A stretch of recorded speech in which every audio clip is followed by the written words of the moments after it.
Hi guys, good morning po. So sa mga hindi pa nakakaalam kung saan po yung Muson, dito po siya. Yan. Napakita ko lang po yung area. Ito lang po yung daan. Tara lang. Ito po yung way niya. So yun. Dito yung Muson na Cavite. Tapos mula dito papunta doon, yun. Bale may distansya siya na 1 kilometers bago po marating yung mismong project, yung Pagsipol, and then Pagsikat, tapos yung huli yung Pasinaya. Pero sa ngayon po under construction pa po siya, kaya yan pa lang po yung makikita nyo. Pre-selling pa po yung status niya.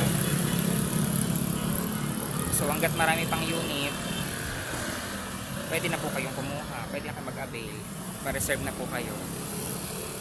Tapos kung hahanapin nyo po kung ano po yung landmark niya papunta dito, ito po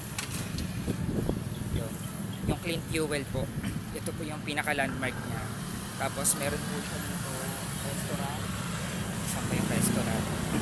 Ito po, Chalice Restaurant po. Yun yung dalawang landmark. Kita naman talaga siya, madali naman pong hanapin kasi gawa ng Clean Fuel. Yan, tapos marami na rin pong bahay dito. Dito banda, marami na rin pong bahay dyan. May mga tindahan na rin po. Maraming sari-sari store dito, may mga kainan na rin. Tindahan ng lubang ulam, kung ano-ano. Marami na rin pong tao dito. Marami na rin pong bahay. So yun lang po muna. Thank you.